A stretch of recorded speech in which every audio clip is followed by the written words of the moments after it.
باللہ من الشیطان الرجیم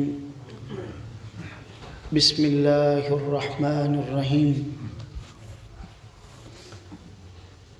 قالوا یا موسیٰ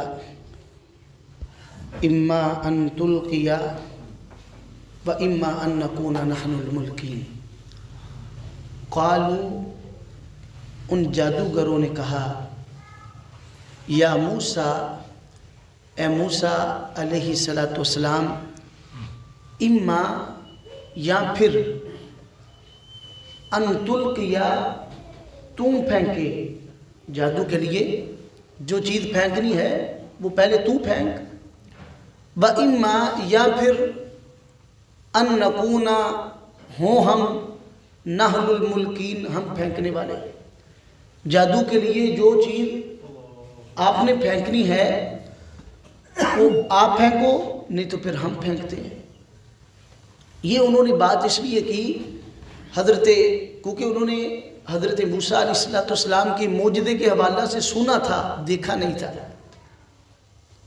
اور حضرت موسیٰ علیہ السلام کے معجزے کو جو وہ جادو سمجھ رہے تھے، بے وقت کرنے کے لیے اور اس کی ویلیو کم کرنے کے لیے چیلنج کیا پورے میدان میں کہ تسی چھوڑتے ہو یا اسی چھٹیے، تاکہ لوگوں کو پتہ چلے بھی بڑے پھنے خان لوگ آئے ہیں۔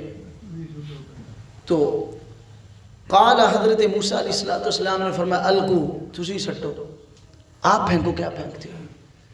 اور اللہ کے پہل کرنے والا عام طور پر وہ جیت کی طرف ایک اس کو کہہ لیں پوائنٹ مل جاتا ہے۔ تو حضرت موسیٰ علیہ السلام نے فرمایا قال القو، پھینکو تو۔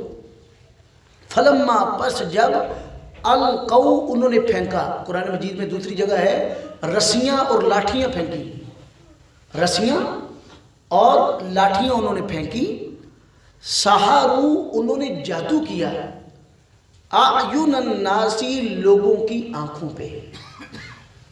اس کا ہم پیچھے بھی ذکر کر چکے ہیں کہ جادو سے کسی چیز کی حقیقت تبدیل نہیں ہوتی ہے۔ جادو ہمیشہ دماغ پہ اثر کرتا ہے، یعنی ایک چیز خیالی ہوتی ہے، جیسے میں نے مثال میں کہا تھا کہ جادوگر ایک پھٹی ہے، وہ اس کو بچہ بنا کے دکھا دے گا، یہ حقیقت میں یہ پھٹی رہے گی، یہ بچہ نہیں بنے گا۔ وہ جس کو جادو ہوگا، مسحور جو ہے جس پہ جادو کیا گیا ہے، وہ اس کو بچہ سمجھے گا، کیونکہ جادو کا تعلق خیال سے ہوتا ہے، خیال دماغ سے، اور جسم جو ہے وہ دماغ کے تابع ہوتے ہیں۔ انسانی جسم دماغ کے تابع ہوتا ہے، اور جادو اثر کس پہ ہوتا ہے؟ خیالات پر، دماغی خیالات پہ۔ وہ اپنے خیالی طور پر اس کو بچہ سمجھ رہا ہے، وہ اس کو کوئی گھوڑا سمجھ رہا ہے، حقیقت میں یہ پھٹی ہے، حقیقت اس کی تبدیل نہیں ہوئی، صرف اس کی عقل اس کو وہ دکھا رہی ہے۔ ظاہری بات ہے، پھر ظاہری بات ہے جب پورا جسم جو ہے وہ عقل کے تابع ہوتا ہے، پھر اس کے جسم پر اثرات بھی ہوتے ہیں۔ نبی علیہ السلام پہ ایک یہودی خبیث تھا، لبید بن عاصم اس کا نام تھا، اس نے آپ پر جادو کیا، آپ کے بال وغیرہ پہ گیرے لگا کے اس نے کنویں کے نیچے دبا دی۔ تو پھر آخری دو صورتیں اللہ تعالیٰ نے نازل کی، قل اعوذ برب الفلق اور قل اعوذ برب الناس۔ اس کی وجہ سے اللہ کے رسول صلی اللہ علیہ وسلم پریشان رہے۔ بڑی بڑی احادیث بخاری مسلم میں اور دیگر کتب کے اندر موجود ہیں، اس جادو کے اثار اللہ کے رسول صلی اللہ علیہ وسلم کے جسم اطہر پر رہے۔ پھر یہ آیت نازل ہوئی، پھر اللہ نے یہ ختم کر دیا۔ تو اللہ تعالیٰ نے یہاں پر بولا اعین الناس، لوگوں کی آنکھوں پہ جادو انہوں نے کیا۔ لوگوں کی آنکھیں ان لاٹھیوں کو سانپ سمجھ رہی تھی، ان رسیوں کو سانپ سمجھ رہی تھی، واسترہبوا، اور سخت خوف زدہ کر دیا انہوں نے، ہم ان لوگوں کو۔ وہاں پر جو عوام الناس تھی، قرآن مجید میں دوسری جگہ سورہ شعراء پر اور حضرت موسیٰ علیہ السلام کے قصے کو قرآن مجید میں تقریباً سب سے زیادہ بار ذکر کیا گیا۔ یہ لوگوں کو ایک دن مقرر کیا گیا بھی سب نے اکٹھے ہونا، پوری قوم آگی ساری ویکھن واسطے۔ تو اب وہ رسیاں اور وہ لاٹھیاں جب بھاگنے دوڑنے لگی تو وسترہبوا، وہ عربی میں ایک قاعدہ ہوتا ہے، وہ کہتے ہیں الفاظ کی کثرت جو ہوتی ہے وہ معنی کی کثرت پہ دلالت کرتی ہے کہ انتہائی خوف زدہ، اتنے خوف زدہ ہو گئے حضرت موسیٰ علیہ السلام دوڑ لگے، یعنی موسیٰ علیہ السلام ڈر گئے. قرآن میں فَأَوْجَسَ فِي نَفْسِهِ خِيفَةً موسیٰ، حضرت موسیٰ بھی ڈر گئے. قُلْنَا لَا تَخَفْ، وہ دوسری جگہ قرآن مجید میں آ رہا ہے. تو وَاسْتَرْهَبُوا، انہوں نے بری طرح ڈرا دیا ہم ان لوگوں کو. وَجَاءُوا، وہ لے کر آئے تھے بِسِحْرٍ عظیم، بہت بڑا جادو، بہت بڑا جادو وہ لے کر آئے تھے. بڑے بڑے ظاہری بات ہے پھرنے کھاں، اس نے قرآن مجید میں سحار علیم آ رہا ہے، انہوں نے کہا بھی جڑے سب تو بڑے جادوگر ہوں نا وہ لے کے آنے، اور انہوں نے جادو کیا. تو وَأَوْحَيْنَا، ہم نے وحی کی، اِلَى موسیٰ، حضرت موسیٰ علیہ السلام کی طرف، ان یہ کہ الکی، پھینکو عصاک، اپنی لاٹھی کو. وہ حضرت موسیٰ کے ہاتھ میں جو لاٹھی تھی اللہ نے فرمایا سوٹ دو، پھینک دی. فَإِذَا، پس اچانک، ہیا وہ لاٹھی، تلقفو، نگلنے لگی، نگلنا سمجھنا کھانے لگی اسے اندر، ماں جو بھی یافکون، وہ جھوٹ موٹ کر رہے تھے، کیونکہ جادو ہمیشہ جھوٹا ہوتا ہے. جھوٹ ہے نا ایک چیز، وہ اس کی جو حقیقت ہے وہ بدلی نہیں، لیکن لوگوں کو حقیقت اس کی بدلا کے دکھائی جا رہی ہے، جھوٹ ہے. اللہ تعالیٰ یافکون، جو وہ جھوٹ موٹ کر کے بتا رہے تھے وہ سب کو نگلنے لگا. فوقع، ثابت ہو گیا، الحق، حق، وبطل، اور وہ باطل ہو گیا، ماں جو بھی قانون تھے وہ یعملون، عمل کر رہے تھے. وہ جو بھی انہوں نے جادو کیا، وہ سانپ، حضرت موسیٰ نے لاٹھی پھینکی، وہ حقیقت میں سانپ بن گیا. اور جتنے وہاں پہ وہ لاٹھیاں اور رسے پڑے ہوئے تھے اور لوگ جس کو سانپ سمجھ رہے تھے، وہ سارے کا سارا وہ سانپ جو ہے وہ نگل گیا. اس سے مفسرین بعد مفسرین تو اس کے جبڑے کی بھی وہ انتہا وغیرہ ذکر کی ہے کہ اس کا جو سانپ تھا حضرت موسیٰ علیہ السلام کی لاٹھی سے جو بنا، اس کا جبڑا، اس کا یعنی ایک اس کا رخسار کہہ لے وہ نیچے تھا اور دوسرا 80 فٹ بلند تھا. تو برحال یہ باتیں ہیں جس کی کوئی سند مضبوط نہیں ہے. ہاں یہ قرآن مجید میں ثابت ہے کہ وہ جتنی لاٹھیاں اور رسیاں تھیں وہ سارا نکل گیا. اس سے ظاہر بات ہے اس کے بڑا ہونے کی اور اس کے انتہائی خوفناک ہونے کی صراحت تو قرآن مجید میں اشارتاً آ رہی ہے. تو فغلبوا، مغلوب ہو گئے، ہنالک، وہاں یہ جتنے جادوگر آئے تھے سارے کے سارے مغلوب ہو گئے، اور ان کو لانے والے بھی مغلوب ہو گئے. غالب ہمیشہ اللہ اور اللہ کے ماننے والے ہمیشہ غالب آتے ہیں.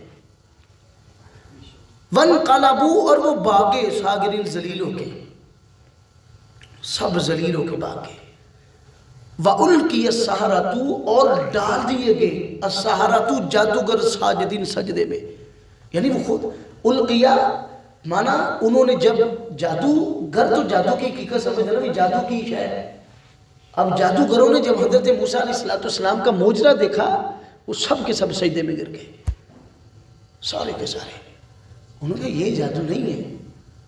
وہ کہنا صاحب البیت ادرا ما فیہ، کارلے نو پتہ ہوتا بھی کار کی ہے. صاحب الصنعت ادرا من غیرہ، کاریگر جو ہے وہ اپنے کام کو باقیوں سے زیادہ جانتا ہے. جادوگروں کو پتہ لگ گیا بھی نہیں بھائی ایک گل کوئی ہو رہی، یہ کام کچھ ہو رہا ہے. قالو، انہوں نے برملا فرعون کے دربار میں کہہ دیا، آمنا برب العالمین، ہم ایمان لے کر آئے رب العالمین پر. رب العالمین کون ہے؟ رب موسیٰ و ہارون، جو موسیٰ کا رب ہے اور ہارون علیہ السلام کا رب ہے. یہ اللہ تعالیٰ نے ان کے دلوں میں وہ ایسا معجزہ تھا. ان کو اب دیکھیں، جن کو معجزہ دکھایا ہے حضرت موسیٰ علیہ السلام نے، وہ ایمان نہیں لے کے آئے. حضرت موسیٰ علیہ السلام نے تو معجزہ دکھایا فرعون کو اور اس کی قوم کو، اللہ کی طرف سے نشانی، وہ ایمان نہیں لے کے آئے. اور حضرت موسیٰ علیہ السلام گھبرا گئے بھی یہ جادو آ گیا، کیا معاملہ کیے. اللہ تعالیٰ نے فرمایا بھی آپ پھر لاٹھی پھینکے، معجزہ دکھایا ہے. تو جو جن کو موجودہ دکھلانا مقصود نہیں تھا وہ ایمان لے آئے، یعنی جن کے لیے موجودہ بھیجا گیا، موجودہ جن کو دکھایا وہ ایمان نہیں لے کر آئے، جادوگر ایمان لے کر آئے. جس کو جہاں پیچھے انہوں نے پچھلی آیات میں اس نے ڈیمانڈ کی پائی اسی تو پیسے لینا آئے تھے، ان لنا لاجرا ان كنا غالبین، اگر سچی غالب آ گئے اسی تو بھائی پیسے بٹورن آئے، پیسہ لے گیا. یہ ہے اللہ کی توفیق. اللہ کی توفیق ہوتی ہے، اللہ تعالیٰ جس کو چاہے عطا کرتا ہے. اللہ سے انسان کو ہمیشہ ہدایت کی دعا کرنی چاہیے، ہمیشہ اپنے لیے بھی اپنی اولاد کے لیے بھی ہدایت کی دعائیں کرنی چاہیے. باقی دنیا دی شہمہ نصیبہ چلا بھی آتی ہیں، باقی چیزیں مل ہی جاتی ہیں. میں ایک کتاب پڑھ رہا تھا، وہاں پر یہ جتنے بڑے بڑے جن کو رہتی دنیا تک شخصیات کو لوگ یاد کرتے نا، ان میں سے اکثر یتیم تھی، اکثر یتیم. جتنی بڑی بڑی شخصیات ہیں جنہوں نے دینی اعتبار سے باقی معاملات میں بڑا کام کیا ہے وہ یتیم تھے.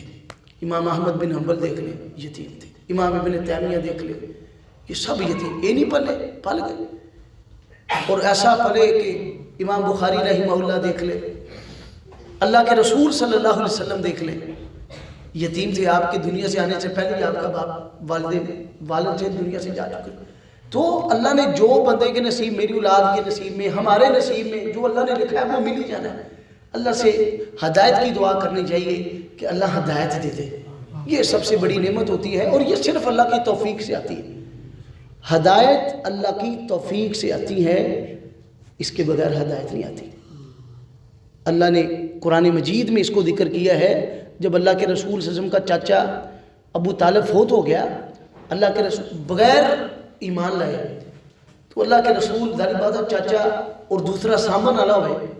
55 میں اللہ کے رسول کی تربیت کی تھی، آپ کی شادی کی، سارے معاملات کیے. تو اللہ تعالیٰ نے اللہ کے رسول کو مخاطب کرتے ہوئے کہا اِنَّكَ لَا تَهْدِي مَنْ أَحْبَبْتَ وَلَكِنَّ اللَّهَ يَهْدِي. جس کو آپ پسند کریں آپ اس کو ہدایت نہیں دے سکتے، ہدایت اللہ جسے چاہتا ہے اسے دیتا ہے. تو اللہ سے ہدایت کی دعا کرنی چاہیے اور اللہ نے کو ہدایت دیتی.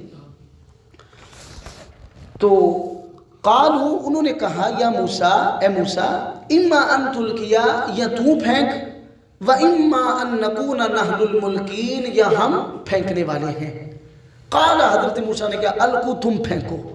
فلما، پس جب القو، انہوں نے اپنی رسیاں اور لاٹھیاں پھینکی، سحروا، انہوں نے جادو کیا، اعین الناس، لوگوں کی آنکھوں پر، واسترہبوا، اور بری طرح ڈرا دیا، ہم ان لوگوں کو جو وہاں پر حاضر تھے. وجاءوا، اور وہ لے کر آئے، بسحر عظیم، بہت بڑا جادو. واوحینا، اور ہم نے وحی کی، الی موسیٰ، حضرت موسیٰ کی طرف، ان القی، یہ کہ آپ پھینک دیں، عصاک، اپنی لاٹھی. فاذا، پس اچانک، ہی وہ لاٹھی سانپ بن کر بڑا، تلقف، نگلنے لگی، ما جو یافکون، وہ جھوٹ موٹ بنا رہے تھے. فوقع الحق، حق واقع ہو گیا، ثابت ہو گیا، وباطل، اور باطل ہو گیا، ما کانوا یعملون، جو وہ عمل کر رہے تھے. فغلبوا، وہ مغلوب ہو گئے، سارے کے سارے، ہنالک، وہاں، وانقلبوا، اور وہ بھاگ گئے، صاغرین، ذلیل ہو کر. والقیا، اور ڈال دیے گئے، السحرۃ، سارے جادوگر، ساجدین، سجدے کی حالت میں. قالوا، انہوں نے کہا آمنا، ہم ایمان لے آئے، برب العالمین، تمام جہانوں کے پالنے والے رب پر، ربی موسیٰ و ہارون، جو رب ہے حضرت موسیٰ کا اور حضرت ہارون علیہ السلام.